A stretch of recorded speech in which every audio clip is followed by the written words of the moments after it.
ஒரு சமயம் கடலோரத்திலுள்ள ஒரு சிறிய ஊரில் கீதா, அரவிந்த், ஹரி என்று 3 நண்பர்கள் இருந்தார்கள். அவர்கள் கடற்கரையை ஆராய்வதையும் கடல் ஓடுகளை சேகரிப்பதையும் விரும்பினர். ஒரு வெயில் நாளில் மணலில் தோண்டிக் கொண்டிருந்த போது ஒரு பெரிய பாறையின் அருகே பாதி புதைந்திருந்த பழைய வரைபடத்தைக் கண்டார்கள்.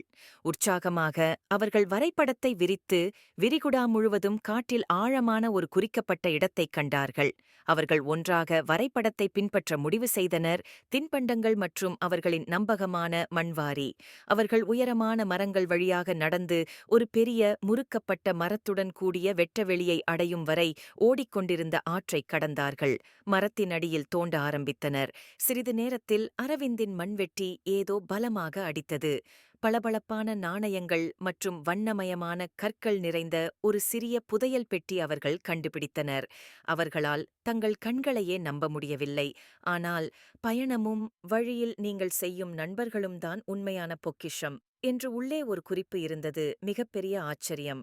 கீதா, அரவிந்த் மற்றும் ஹரி ஆகியோர் புதையல் அற்புதமாக இருந்தாலும் அவர்கள் ஒன்றாகச் செய்த சாகசமும் புதிய விஷயங்களை ஆராய்வதும் கண்டுபிடிப்பதும் தான் சிறந்த பகுதி என்பதை உணர்ந்தனர். அன்றைய தினம் தாங்கள் செய்த நினைவுகள்தான் உண்மையான பொக்கிஷம் என்பதை அறிந்த அவர்கள் தங்கள் பொக்கிஷத்தையும் தங்கள் கதையையும் குடும்பத்தினருடனும் நண்பர்களுடனும் பகிர்ந்து கொண்டு மகிழ்ச்சியுடன் வீடு திரும்பினர்.